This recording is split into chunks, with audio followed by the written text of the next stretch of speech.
Okay. Good evening, everybody. Bobby Piton here. It is day 98 of 365 days. You know what I just thought about? That on Monday, Memorial Day, it will be day 100. I do think that's pretty interesting. So I just want to say some quick hellos because I am early, so I won't start talking about the Bible until right on the nose at 8:30. But hello, Caroline, Cynthia, and Jules, TF, Mark, Jim, Maria, Sheila, and Dan, and Jeffrey, and Rita, and I think that's it. That's who I see right now. Thank you again for joining. So I have some pretty good news to share before we start. There's a lot of patriots that have been very generous. As everybody knows, I'm working on this voter integrity stuff, and I'm tithing my time. So here we are. We're talking about the Bible. You don't always have to donate money, folks. You can tithe your time, and and I think that tithing the time and then raising money to help have other people help me, because I can't try to do all this by myself by any means. And there's a lot of volunteers, and then I don't have time to contact all these volunteers. So I have found a couple people that will be starting on Tuesday. And then obviously Edward Solomon, he gave his notice yesterday. I spoke with him today. So he gave his 2-week notice. He won't be working construction. And at first, I told him I had enough money raised for 3 months. And now I let him know today, his group, that I have at least 6 months of his salary raised for him. And so the goal is hopefully within the next few weeks or a month, I think that it'll be cool to get him 1 year worth, right? So that's the goal. And so I think he's pretty excited. We're going to do a video on Monday at 9:30 a.m. And we're going to talk about what we want to accomplish in the upcoming week. He's going to be doing this full time during the day, folks. And I'm working on my job during the day. And I told him I talk to him at night, tell him what I'm seeing, what I'm thinking. And I let him know my focus right now is obviously it's Arizona. His has been Michigan. So between what he's doing in Michigan and then what I do in Arizona, and then we're going to look at Pennsylvania again. And I got a call today from someone in Florida. They want to give me all the data with regards to Florida. And the idea is there's 15.7 million records in Florida. And I told them if they can organize all the data with regards to Florida, I will be able to quickly go through it if it's all organized. Otherwise, if they want me to find somebody to organize the data, it's going to probably cost them some money. So if they want to raise some money, I'll find somebody to organize the data.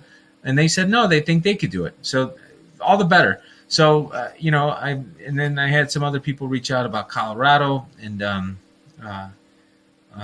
I think they reached out to me before, but I'm not sure if they want me to look at the data. I need to find out. We're going to talk, I think, on Monday, tomorrow or Monday, with their team. And once again, folks, this is why I said there's some cute graphs floating around out there by somebody who claims to know what phantom voters are.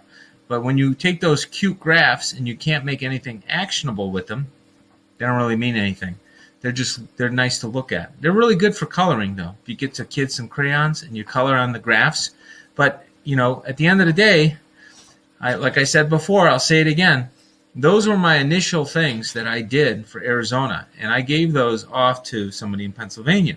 But they don't do anything for you. Those charts don't do anything for you. At the end of the day, people need to know where to go, how to find the most corrupt precincts within a county, how to find who these phantom voters are. Now, I've given enough hints that people can construct it, but in terms of doing it in a systematic way, I do think I've come up with some really cool ways to scale that. So, anyways, that's the deal. I do agree with you, Gene. I'll just talk about my family here in a second. I do agree. I don't want to burn myself out. I do pray every day. I am getting plenty of rest. I don't always eat right. I eat my pizza. Yeah, I'm not going to kid you. I need to stop. I need to stop eating pizza. But what I will say is that you know, I am taking the time to pray and reflect, and I could feel a lot of prayers. I got to tell you, yesterday was overload. Like that. I don't think you can ever have somebody pray too much for you, but I could feel prayers from, I don't know, from the time I went to bed to this morning. So I'm not sure what's going on, but there was a lot of praying going on for me last night. So I'm not sure what sparked it, but I could definitely feel it. So that's what's going on with that.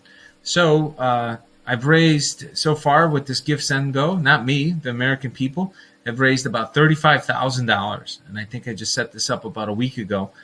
And so 35,000 is wonderful. It's a great starting point. Like I said, I'm going to probably not even look at renting the space. I'd rather just use the money to find more people to help tackle this problem, because the goal is to get this going nationwide, all 3,143 counties, and the American public owns the data. So I don't want any political party to own it. Republicans, Democrats, I don't really care to give anybody I guess preference over the data. I do believe the American people deserve to own the metadata, and anybody who's running for office should be able to use it.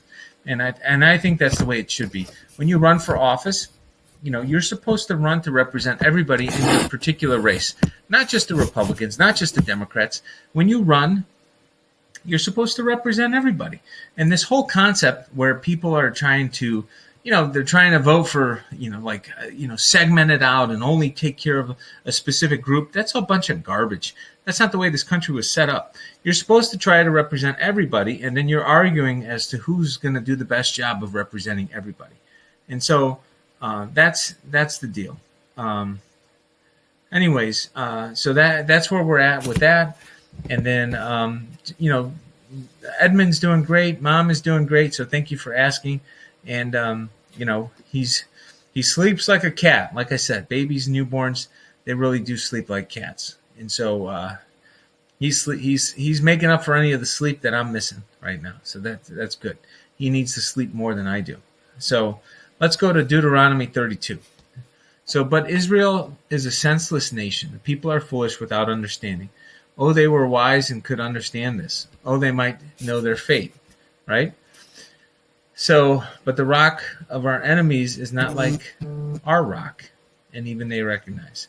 So this is kind of interesting. I wrote, the Lord says, "Am I storing up these things, sealing them away in my treasury? I will take revenge. I will pay them back in due time." Right. So when I was kind of reading this, what was going through my mind, and once again, this is when Jesus basically told Moses, he let him down. Moses let God down, not Jesus, but Moses let God down, and as a result, basically, God told Moses, "Hey, you're not going to see the promised land. You're going to die in this on the top of this mountain, and you're going to join your ancestors, just as your brother Aaron, who died on Mount Hor. For both of you betrayed me with the Israelites at the waters of Meribah at Kadesh. And so you failed to demonstrate my holiness to the people of Israel. So you will only be able to see the land at a distance." Now think about that. If we live in a society right now where they want to hand out trophies to all the kids, right? They want to, when you screw up, it's okay if you screw up, you still get the prize. You don't work, it's okay, you could sit at home and get paid, right? This is the world we live in. You don't have to do anything and you get paid. And this is extremely evil. And this undermines who we are as human beings. We're meant to continue to advance, to develop, to strive for greater things, to try to make sure that we seek more, not just for the sake of more, but just from the sake of living up to our potential. So, this is an interesting thing, because in this case, God is saying, you let me down. I still love you, but you're not going to get to the promised land. And if you think about it, when it relates to sports or something that you do, you compete in something, when you turn around and you fail, it's not the end of the world, but you take a lesson away from that.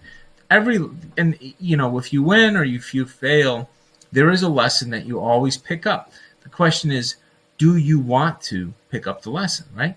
We get attached. We get attached to if it's you win or if you lose. Now, there's a song, okay? There's a song by Motorhead. It's an old band, right? It's from the UK. And I like to play this song. It's one of my favorite songs. And, not that I like to lose, but I do like the lyrics of this song. It's called Ace of Spades. And basically, the process here. I'll tell you a couple of the lyrics. I don't want people to misinterpret the lyrics of this song, in the context of how I'm describing it. But some of the lyrics in the song are, if you like to gamble, I'm your man. Win some, lose some. It's all the same to me, right?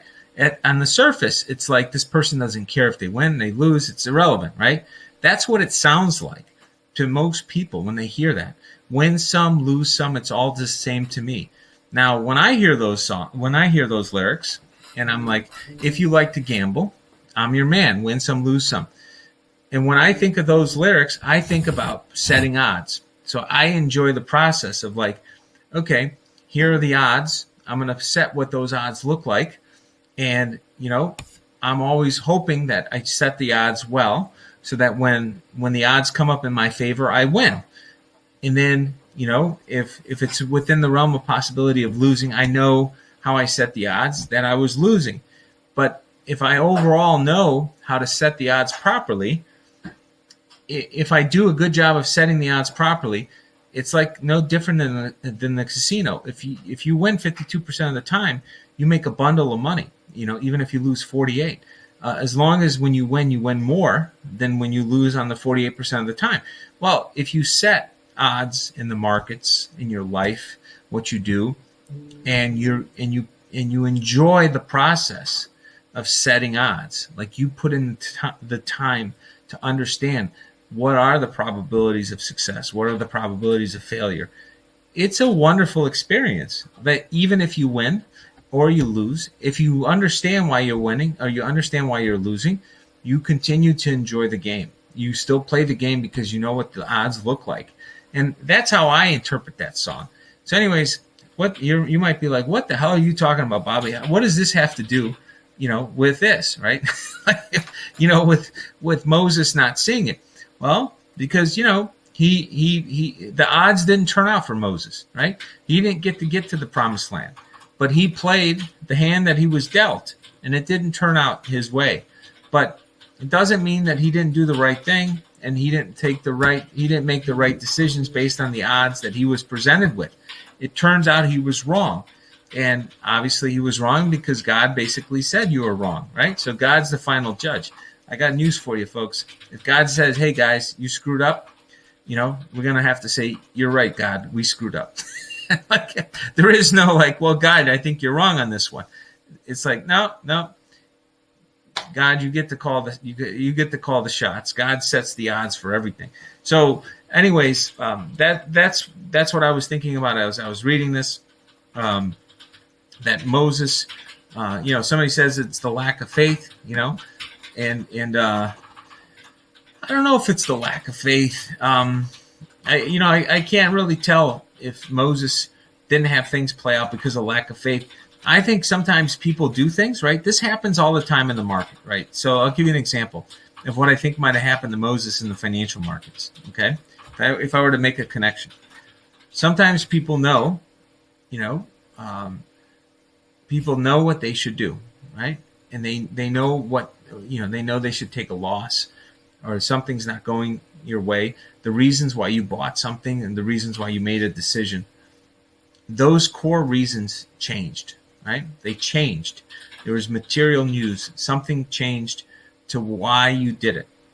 And so instead of, the initial reaction is, I'm going to stay the course and I'm going to get my money back first. Right? This is what human beings do. It's very hard to admit. Moses was shorting AMC before the squeeze. Hold on, I got to put that up there. Anyway, that was a pretty funny one, Jeffrey. But anyways, with regards to this concept where, when you know you're wrong, when you know your analysis is wrong, sometimes you hang on to that analysis hoping that it's a little less wrong. This is the way people think. It's like, I screwed up, but let me get some of my mistake back first. Let me say that again. I screwed up, but before I admit defeat, let me get some of my mistake back first. And people do this all the time in the stock market. They do it all the time. They make a mistake and they just stick with it. And sometimes they get bailed out for the wrong reasons. But a lot of times they just sit with it and they keep losing money, right? This happens a lot, or they'll just stay with something that's a dud. And so what you want to do is you want to understand, what are the odds that you're setting? Like what is the purpose of that investment? What is the upside? What's the downside? And what is the information that's going to drive the decision to either stay in it or get out of it? And so that's what you should know if you're if you're a professional. Thank you. I am not wearing gray, guys. You see that, Maria? I'm wearing black, like Johnny Cash. When he likes to be dressed in black. I wear black for the poor, right? That's the deal. Isn't that? There's a song by Johnny Cash about that. So, anyways, one of these days I'm going to wear colored shirts and you guys won't even know what to think about it. But anyways, my whole point about this is I think Moses got stuck. We made a mistake and he was hoping to have the mistake get corrected. And then once it was slightly corrected, then he would turn around as that's funny. Wear yellow. He would reverse the decision, right? And that's not what happened with Moses. He stayed the course and he screwed up, and God basically let him know. But I am wearing a collar. You see? There we go. You guys are all funny. I'm glad you guys are having so much fun making fun of my shirts. At least they bring you. I hope they bring you guys some joy. I do hope the commentary about what shirts I wear bring everybody joy. Just don't wear pink. Salmon is livable. Pink, not so much. Yeah, I don't have any pink shirts. but anyways, I guess some people look good in pink, not me. My daughter loves pink though. She actually absolutely loves pink. My 2-year-old. It's amazing because I don't think my 4-year-old liked pink as much as my 2-year-old does. So, okay, well, Pink Piglet, you have pink in your name. You like pink on everything. So, anyways, that's pretty funny. So we'll just put that up there. Hold on. Here you go. You just said I love pink on a man, but you're the Pink Piglet. So the Pink Piglet likes pink on everything. That's what I would say. At least I'm not showing up in a wife beater. Remember those things? That was back in the 80s, I think, the wife beater shirts. That's what they were called. I don't even know if you could say wife beater anymore. Maybe you have to say something else. Maybe you have to say, wife or neutral party, or I don't know, transsexual. I don't even know what the damn language is anymore. What would you call that shirt to be politically correct? Anyways, so let's go to Luke 12. So, be dressed for service and keep your lamps burning, as though you were waiting for your master to return from the wedding feast. Then you will be ready to open the door and let him in the moment he arrives and knocks. The servants who are ready and waiting for his return will be rewarded. I tell you the truth, he himself will seat them, put on an apron, and serve them as they sit and eat. He may come in the middle of the night or just before dawn, but whenever he comes, he will reward the servants who are ready. Understand this, if a homeowner knew exactly when a burglar was coming, he would not permit his house to be broken into. You must also be ready all the time, for the Son of Man will come when least expected. Folks, think about that. We don't know when anything is going to happen to us, right? That's the thing. That's the thing about risk. When you think about, if we think about our life from the standpoint of when we die, That's the biggest risk coming to fruition. The biggest risk is that we could just die, right? So, you can be like, okay, when you die, if you die very quickly, you just don't know when it's going to happen. So, as a rule of thumb, you should be prepared if you're going to die. If a lot of people don't take the time to plan out a game plan, right? This is one of the things I talk about with some clients, and I think everybody out there should do this. You should have a football. You should have a notebook. You should know what you're going to do if you died. What do you want your family to know? For example, nowadays with technology, a lot of people, if they die, who's going to get into their computer, into their email, all their stuff? Who's your backup? What about all your files? Do you have backup files? All the things that you spent years developing, all that intellectual property. I tell people one of the biggest risks is, people put stuff on the cloud, and guess what? They put all this information on the cloud. Guess who steals it if you don't go and get it? These big these big tech companies. If you leave it there, they own all your documents, all your ideas, everything you wrote, all your book. So it's like, that's one of the reasons why I don't like to leave stuff on the cloud, right? I would occasionally put stuff there to transfer it, but even I don't like to do that anymore. I like to just do things encrypted. But I used to put some stuff up there, not a lot of stuff, just a few things here and there. But all your photos, does your family have access to your photos? Do they know? Do they know where they are? All those types of things, you should think about, because you don't know when anything is really bad is going to happen, right? That's the deal. And I'm just bringing it up because just like nobody knows when the Lord's going to show up, nobody knows when I guess God's going to call you home. So if you want to be sure to be prepared that if God's going to call you home, that your family is not even more grieved by the fact that you weren't prepared. And I think that's the key thing. So you want to be sure that you're prepared, and not just spiritually, but in the physical world and all the things that you do to plan around it. Okay.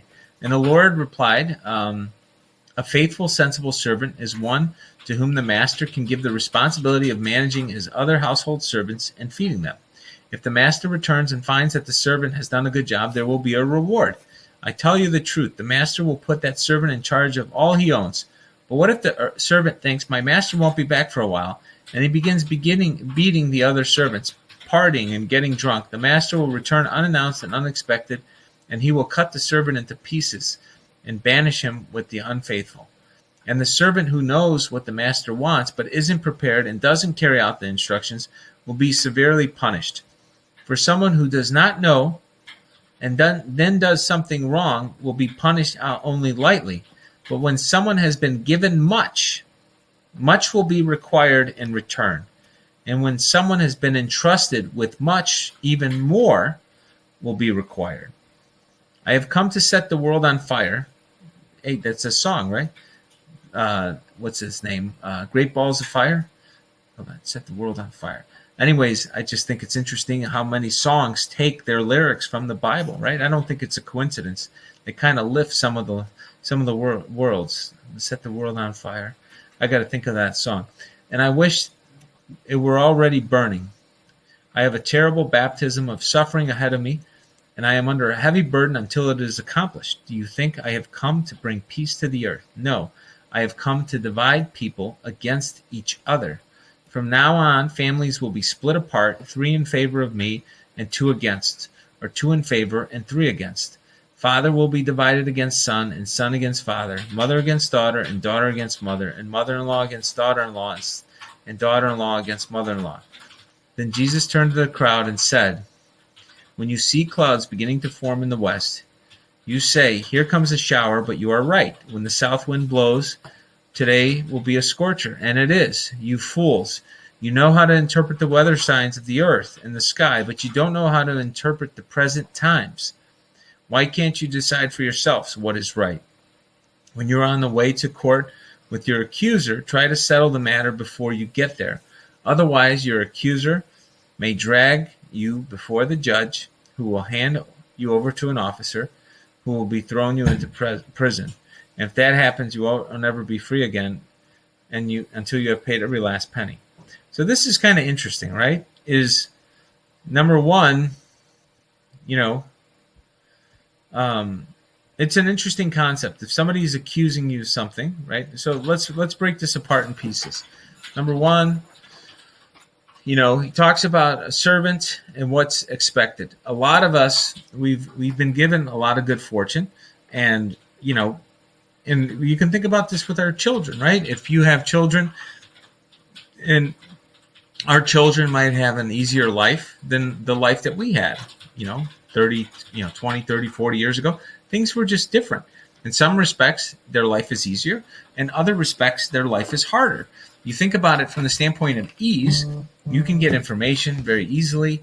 You have a lot of entertainment choices. You can travel everywhere. There's all these things, food choices, all these different opportunities. You can meet people from around the world. Folks, I remember growing up with a 1200 baud modem, right? I was a kid, that was the big deal. Like when you got that first 1200 baud modem, there was no photos. There was no, you could barely talk on the thing, right? You had to wait for a message to go through. Email took forever, right? You guys remember those days? Well, anyways, in some respects, that was a little easier, because the tempo of life was at an easier pace. So the expectations of what you had to do were probably a little less, right? You didn't grow up as fast because you have all this. Yeah, you've got mail. There you go. Let's put that up there, Missy. Anyways, I do remember You've Got Mail. There was a movie about that, right? But anyways, I think that guy's in trouble for something else right now. But Tom Hanks. But so with regards to this concept of, the tempo of life, if you have good fortune, much is expected of you. And that tempo, you get to control the tempo within the music of the time. And then sometimes the music just speeds up, and then you might not be able to keep up with the tempo. And you got to figure out which one we're in. And I would say that's kind of what is being talked about here. I've come to set the world on fire. It's already burning. As we know, Jesus, when he came to destroy the old order of things, he was dismantling a lot of the old ways of thinking, and the way that the rabbis and the religious leaders would take advantage of the people. They would hoard knowledge. They would hoard information. They would use it for personal gain over advancing others. Does this sound familiar, folks? So in some respects, there's a guy. Actually, I want to talk about something. I agree with you that God's fire purifies, Susan, but it also can be used for nefarious reasons. There's this guy, Clements. Have you guys heard of this guy, Kim Clements, who had a vision about President Trump becoming the president of the U.S. back in 2012 or 14? You guys remember this guy? Anyway, somebody sent me something today, and I know I saw him before. Somebody sent me something about him, I don't know, maybe 6 months or a year ago, about Clements. Okay, so this guy, this prophet Clements, he went up and he would pray and he would get these visions. I think he was from South Africa. Yeah, prophet Kim Clement. Okay. Yeah, he died. He died very young. He died at 60. So anyways, I was looking this guy up. I never really looked him up before. Somebody sent me something about him. And I'm like, yeah, I think I remember hearing about this guy. So he had these visions. I watched his visions. These things were recorded. This guy was really this stuff was recorded, okay? About President Trump and everything. And then I find out that where he was having these visions, would you believe that his daughter and his family would go there to go see where he had these visions in the mountains? And then it's all got burned up. Like literally, it's all been burned up. Like all the land from the area that he would go and pray and have these visions. And it got me thinking, these 6 sons of bitches, that did not like what he had saw and what he envisioned for the world. I'm like really white today. I don't know what's going on here. Hold on. Is that a little better? I don't know what's going on here. Hold on. My lighting is off today, folks. I don't know why. I look very, very pale. You would think that I was like death warmed over or something. Like, I'm just like trying to figure out why is my color so white. I'm not doing anything different with this light. Anyways, it's just kind of driving me nuts. I'm sorry. Hold on a second. Hold on. Okay, so maybe it's just my hair's all thrown off the lighting here today. But anyways, what I did think was interesting about this gentleman is somebody took it upon themselves. Oh, there you go. I like that. Susan, you made me laugh. This is good. I have extra white privilege today. And you see, I got Black Shirts Matter on. So I got Black Shirts Matter with my white skin. Look at that. Black shirts, white skin. Anyways, I do think it's pretty funny. But going back to this concept with regards to his property being burned up, all this stuff was burned up. I can't help but think, why did they do that? Why did they want to destroy all of his property and all the, where he would go pray? And I'm not sure, this might not have been his property. Maybe this is where you'd go pray. But I do think they were trying to clear out that energy. That obviously it was, this one, here's another one, Polish privilege. Yeah, tell that to the Poles that have been kicked around for 1,000 years in the middle of Europe. They don't think they've had a lot of privilege. They've had the privilege of getting kicked around. But, with regards to why they would do this, why would they burn everything up? If they're trying to burn away any of the insights or energy of what made that spot holy and so forth, and so, this is what's going on is, this is what comes into my mind as I'm reading this.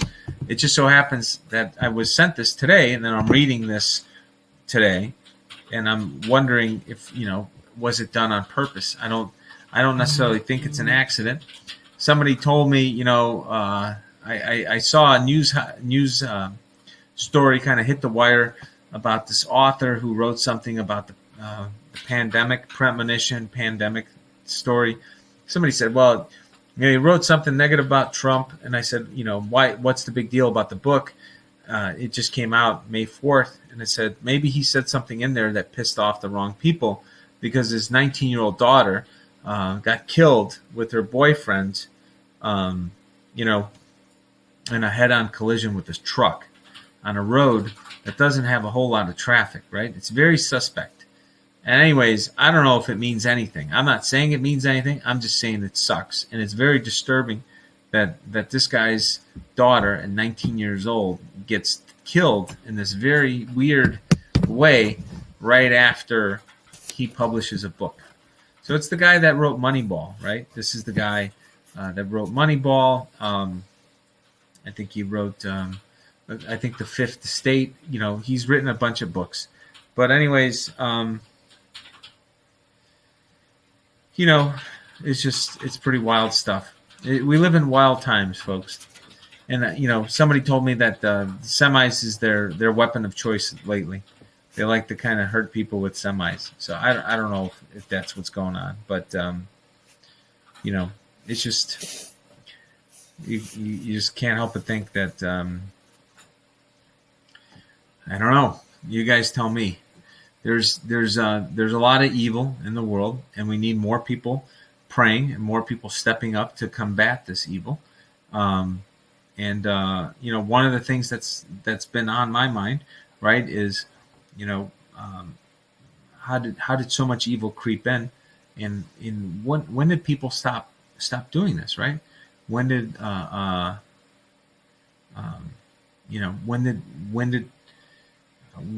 when did all the good people start to die off? That the evil. When was that turning point when evil just kind of took over and knocked them out? Right. Obviously there's an admiral, Admiral Rogers, who is the 17th head of the NSA. Fortunately, he was a good man and he stepped up and he gave all this information to President Trump.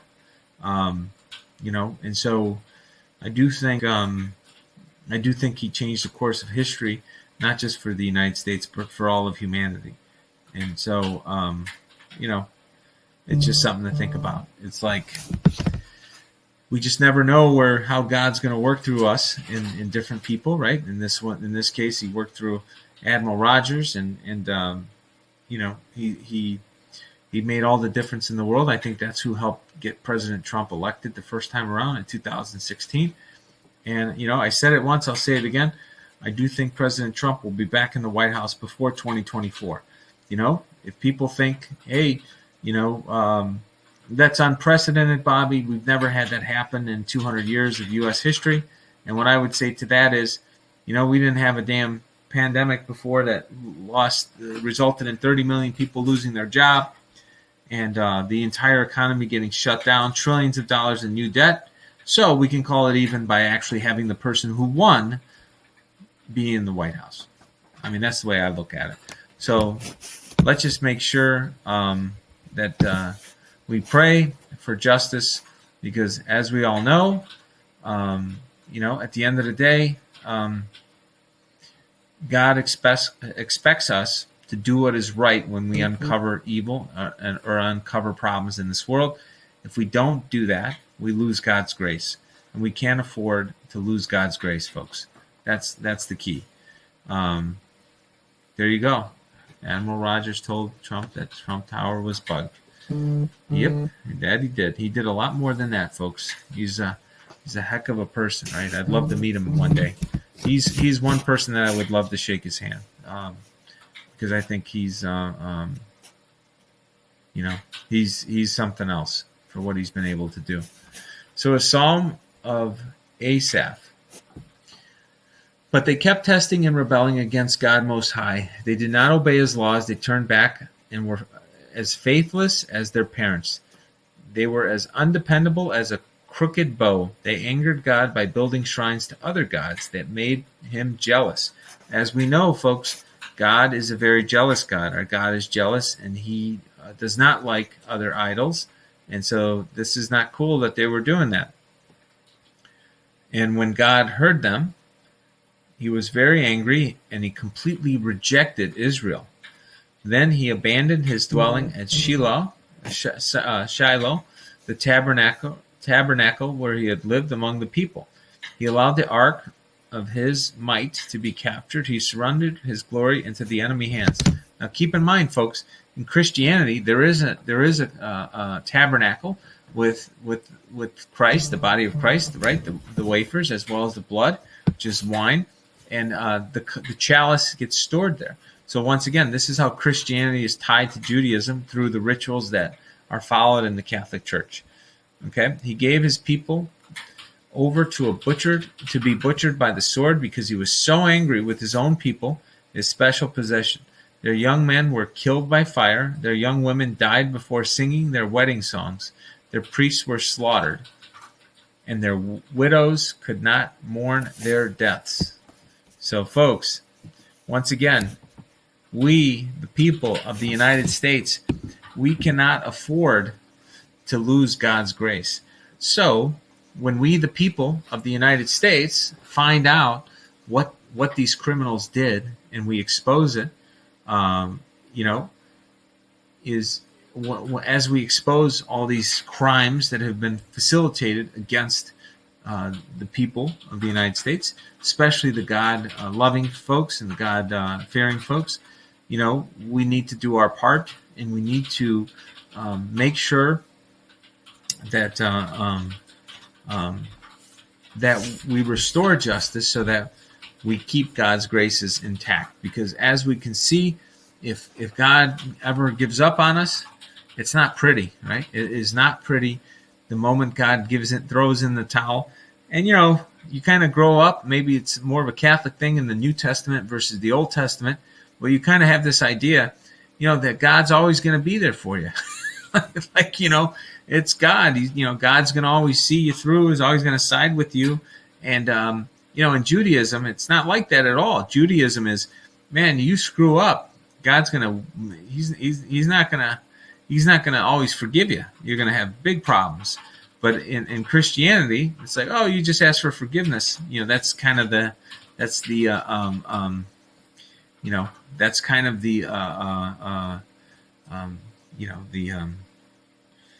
that's kind of the assumption, right? You can always ask for forgiveness at the end, but sometimes you don't have enough time to ask for forgiveness.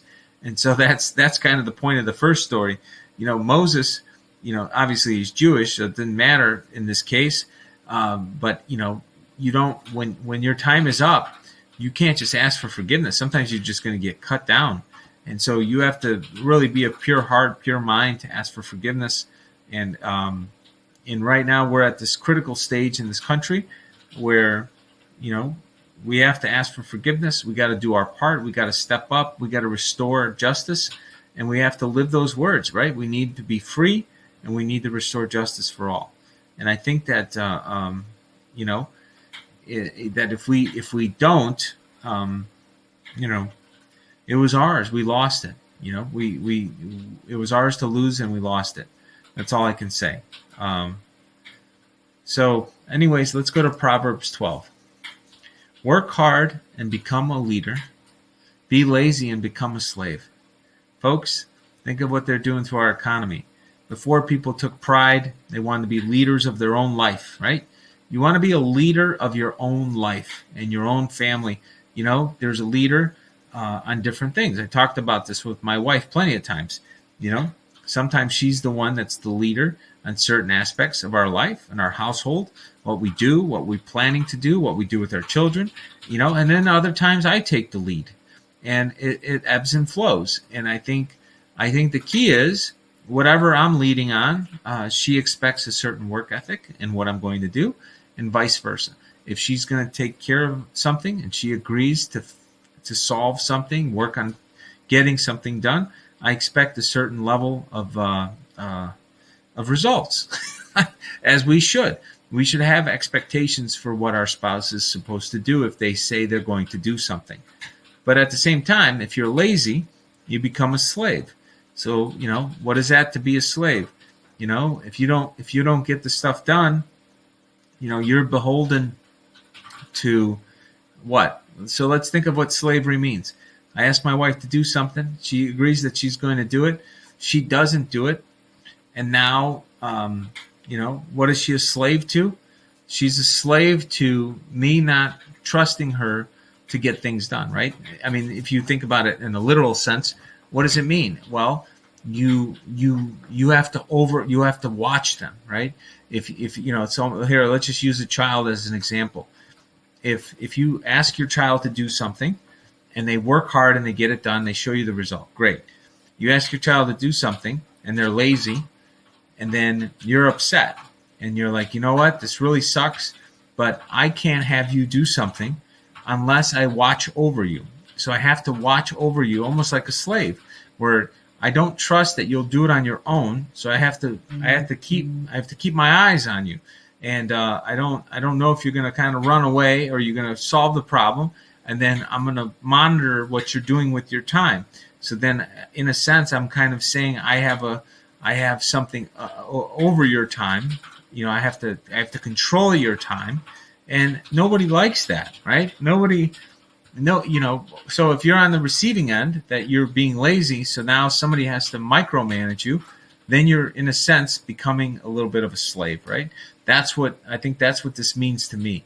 So you don't want to create this type of slavery that's brought about by your own laziness. Obviously if you let me see this one here. No, hold on. If, with regards to that laziness, if you have children or you have people that you work with, same concept. You want to make sure that they understand that laziness is going to damage your relationship with them if you're worried about what the quality of their work is going to be. And so, I think there's plenty of room for a lot of leaders. I don't buy this whole thing, too many chiefs and not enough Indians crap. That's one of these sayings we've heard over our lifetime. There can be plenty of chiefs of each person's life, right? Each person is the chief and is responsible for their own destiny and what they do. And I think it's extremely, I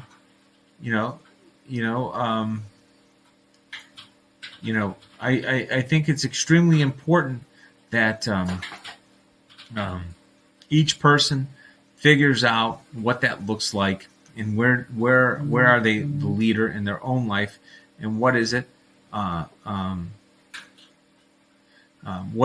they don't want to be leading, and that they defer to somebody else. But I think it's a fine line. You want to be sure that you control what it is that you're responsible for, and then if you outsource something or you hire somebody else, that's okay, but that's a conscious decision. That's not being lazy. That's just delegation. So delegation is the way that you can kind of move something off of your plate that you don't feel that you want to be doing or isn't as good. So I'm not sure what's going on here, but that's it for the day, folks. We finished at 45 minutes.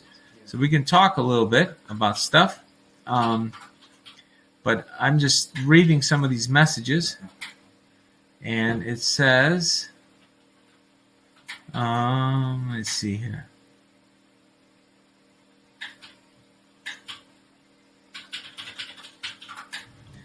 Does anybody have any questions? It is early today. We finished in 45 minutes. I'm not sure what's going on. I wasn't even talking too fast. This is what happens today, folks. I wasn't talking too fast. Let me see here. I'm just reading some stuff. What was shocked? Missy, what was shocking? I'm just trying to read some stuff. Hey, Jay, with regards to AMC, I would have to take a look at it. I've never looked at AMC from the standpoint of sharing thoughts with people. But I did do a short video. I think I did a short write-up, like on short sales. You can go to my go to Preactive Investments, and you can download it and read the paper. I did a paper. I think I did a write-up on it. I'll let you get it if you want. Just go right there. If you want to read that, go ahead. And I talk about the short side, and I have a feeling that AMC might be moving around because of that. And so, do you think parables are fun word games, or we read too much into them? Well, let's see. With regards to something like you usually don't hear.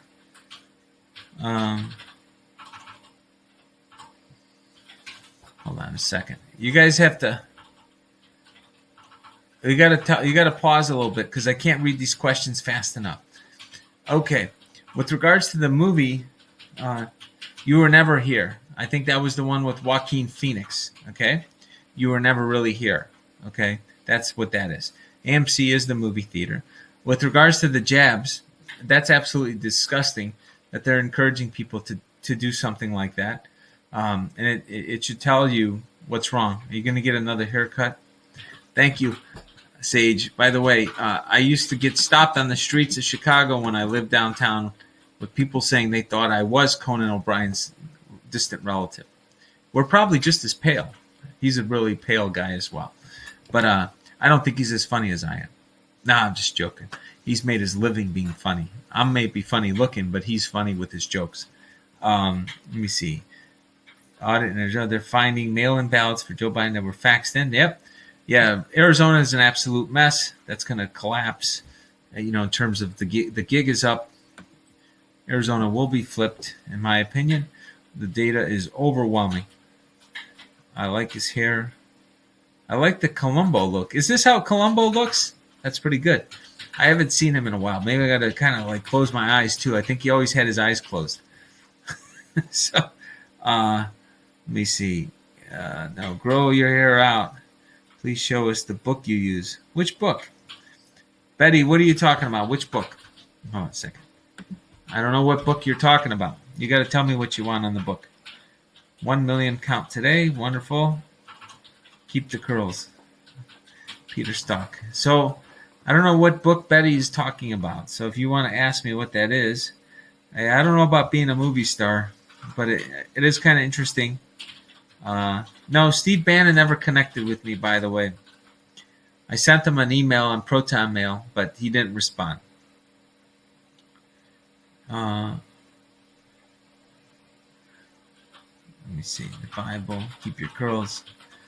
We need your autograph. That's funny. The Columbo of mathematicians. Yeah, no, it's funny.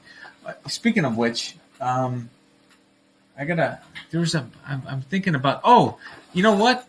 Hold on a second. Hold on. I got something. Give me a second. I want to share something that somebody gave me. Hey, Ronan?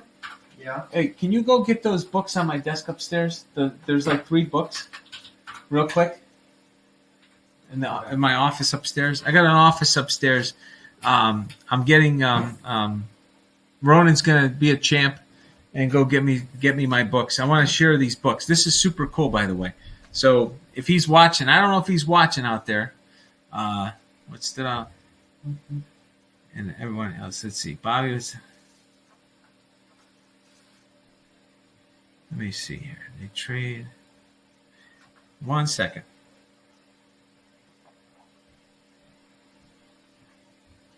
I spent over 3 hours filming for the Big Rig, in DC. And a funny story. When I went there, I went with my wife, as well as my 2 daughters, the 4-year-old and the 2-year-old. And what was interesting about it is my 2-year-old refused. She absolutely refused to be in the stroller. She walked over 2 miles in DC. So my 2-year-old, her name happens to be Athena, and she's a little beast. She refused to be in the stroller. She was walking around she walked over 2 miles. Anytime we went out for a walk, she had to walk around by herself with no stroller. So I thought that was pretty cool, that she was like very focused on checking everything out and walking. And so, so here's what's interesting. So this book right here, A History of Pie. Okay. So this is Peter Beckman. This one of the pioneers of Silicon Valley. He started a semiconductor company, called Maxim, and he gave me this book. He met me actually in Arizona when I came out there. And so what he did is he wrote in here, for your son, e raised to the imaginary I times pi minus 1 is equal to 0. So I thought that was pretty cool. He was pretty excited about Euler getting into the name and so forth. And Jules, I got so busy working today. I still owe you a call, so don't you forget. I'll give you a call tomorrow with Nicole, because we did get your gift and we got it yesterday. We were a little late in picking stuff up from the office, but thank you so much. But he gave me this book. We were talking about math, and anyways, it's pretty cool, and because this is an entire history of pi, but I'm going to point something out. And I told him I'm very happy that he didn't give me this book before my wife had already decided on the name with me, because I said I want to name him after Euler as well as Isaac Newton. Now, if you look in the table of contents of this book, right, if you notice right there at 13 and 14, Isaac Newton comes before Euler, or I like to say Euler, but Euler. And if my wife would have seen that, she would have said, look, Newton is before Euler, so Isaac Euler is okay. So I'm really happy that she did not see this book, because I spotted that right away. And I thought that my wife, if she saw that, she would have said, you know what? I think Isaac needs to be the first name in there. Anyways, Isaac made it after Euler because he's the imaginary I. So anyways, the other book that he ended up giving me, which is super cool. So this guy who founded a company in Silicon Valley, like I said, semiconductors. And I don't know if you're watching, Roger, but I'm talking about you, so your ears are ringing. So anyways, he went to Princeton, and he finished Princeton in 3 years. And brilliant guy. Obviously, he was a co-founder of a semiconductor company and designed microchips for a living. You had to be pretty smart, right? You don't get to do something like that unless you really use your mind. So he finished Princeton in 3 years. He went to Stanford, and then he started, this company back, I think, in the early 80s. Did pretty well for himself. So anyways, he was telling me about this class after we were talking, and, he was telling me about this class, and he said that this class there was 4 levels of class at Princeton. There were level 100, 200, 300, 400, right, classes. And he said that this class was 425. So this class was 4. You talking about me? I don't know what that is. So this class was 425, and it was called The Mathematical Methods of Physics, right? So this book was written in 1970, and he told me that this, it was written in 1964. This is the 1970 edition, but he said it was the hardest class in all of Princeton. This was the hardest class in all of Princeton. And he said that, he was thinking about some of the things that I was working on, and he said, I really thought that you should have this book. So he's been sitting with this book, think about this, for 50 years. He's had this book on his bookshelf for 50 years since he finished at Princeton. And he thought it would be super cool to give me this book that he thinks I would enjoy reading it. And he said this was his favorite textbook in college because elementary mathematical physics was my favorite class. Green's functions. I never understood how they work, but the engineer in me always said, they'll be okay, they work. So anyways, he gave me this book, and there is a tremendous amount of super cool math in here. Now keep in mind, folks, just because I love math doesn't mean I understand all math. I do have to work at it just like anybody else, especially if I'm going over new concepts. But I enjoy it. So even if I've never seen it before, if it's a new branch of mathematics, what I would tell you if you're interested in like learning math, a different branch of math that you're not used to, whether it be I don't know, it could be statistics, it could be calculus, it could be stochastic calculus, it could be number theory, whatever it is. The key to learning any material, especially in mathematics, is to really understand the terminology.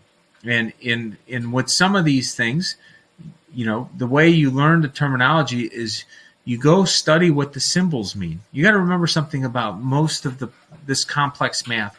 When you look at a symbol, it's not a word. So a lot of people, when they see the symbol, right, pi, they may think of 3.14, and then it just kind of keeps going. It's more of what it means. It's the concept of pi and how pi relates to other types of formulas that you need to wrap your mind around. So when you see these various symbols in a math problem, you don't say the words in your mind. You imagine the pictures of what those symbols represent and the rules that those symbols represent. So when you look at it, you're thinking about all these different rules that are transpiring and kind of bouncing around. So if you have a formula, I want you to imagine there's kind of like this thing flowing here with this formula, and then this other formula is kind of going like this, and then this one's doing this. And it's no different in music, right? So if you think about it, you go to a symphony, and I highly recommend it if you've never gone to a symphony, and you go to a symphony orchestra, and you have the conductor, right? And then you have the trombone section, and then you have the trumpet section, and then you have somebody playing a drum, and then a violin going, and you got the oboe going. You have all these different instruments, right? Well, guess what? They're all playing to a different sheet of music. So, there's like when somebody can write, like the way Mozart would write, he can hear the different instruments, like how they flowed together. It would, one instrument would go, it would flow, boom, and then another one would come in, and then another one. See, folks, we live in a time where we have really horrible, lousy music, okay? We have lousy music. A lot of music today, they don't know how to do this anymore. They're lazy. They have the same chords. They play a lot of crap. Okay? So that's the deal, folks. And so our brains aren't used to seeing this as much as we used to. The rhythms are absolutely mathematical. And it's all sonic, right? It's it's all resonance. It's all different types of waves and vibrations. So, anyways, that's one of the things I would say. When you see the symbols, if you can imagine and visualize what each symbol means, it will help you learn math much easier than if you try to just memorize a couple words. Memorizing a word doesn't do anything for you. It's kind of like saying, it's almost like describing pepper, right? If you say this is red pepper, right? You have red pepper flakes. And you look at the red pepper flakes and you say this flake is this shape and it's red and it looks a little dark and everything else, right? And then you say, well, how does it taste when you cook with it? And you say, I don't know. It's red. It's this shape and that's the way it looks. and sometimes you got to taste the damn thing. Taste the damn red pepper and see if it would taste good with your food. And what I would tell you is, with regards to learning these symbols in mathematics, take the time to learn the symbol like it's an ingredient. You really have to understand each ingredient of the formula. So if you take the time to understand each ingredient of the formula, the ingredients will build on each of the formulas. And that's what makes math far more enjoyable. And then it does become like music, and it does, like it becomes it's not as daunting of a task. If you tried to read this book, even me, if I tried to read this book without really understanding what any of these symbols meant, it's over. It's over before it even begins. It's like, like talking about a Laplace transform, right? Taking, I'm just saying that, lambda over s squared plus lambda squared, is a sine of lambda x, right? What the hell most people are going to be like, what the hell does that mean? And rightfully so, the concept B sub x is equal to C, times y. These things aren't going to mean anything. If you just do these things without knowing the context. So anyways, it's super cool. I'm really looking forward to this book. I'm not going to do this until after all the election stuff, though. I got to tell you, I don't have time to work on any of these problems until after the election and after that is done, because obviously I have my job and I don't have time to work on any math classes, even if I'm self-spending it, and so I just don't have the time. I don't have the bandwidth right now.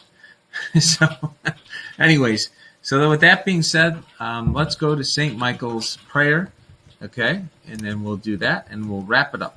Okay, so St. Michael, the archangel, defend us in battle, be our protection against the wickedness and snares of the devil. May God rebuke him, we humbly pray. And do thou, O Prince of thy heavenly host, by the power of God, thrust into hell Satan and all the evil spirits who wander through the world for the ruin of souls. So with that being said, I just want to say God bless you. God bless your family and friends. May God continue to bless the greatest nation in the history of the world. I just want to say I love everybody for taking the time to get involved, to enjoy this experience with me, and I hope that you're doing your part to become an active citizen, take our nation back, bridge the gap between our faith, our faith in God, making sure that we take those principles and those beliefs and values and institute it into how we vote, how we do business, who we do business with. All these things are intertwined, and I think we need to reconnect them. I really do think that it will bring you a lot of peace. If you reconnect your life and you live the trinity of your values and beliefs, and your religious conviction is tied to how you do things in the political sphere, who you agree to govern you, right, in the physical world. The spiritual world is governed by God. Physical world, you should be involved, and it should fit your values and beliefs of who governs you. And then, with regards to your business or who you do business with, who do you want to give your energy to? And I think all those things are important. And when you do all that, guess what? You find peace. And so with that, may peace be with you. And if you don't have peace, combine those three things together, and I think you really will have peace. So, and if it doesn't have to happen overnight. You do it in pieces. Like I said, with the math, you might have to learn one little symbol at a time and just reconstruct it from scratch, and then you'll get there. So, God bless you all, and have a wonderful night, and I will see you tomorrow. Okay. Good night.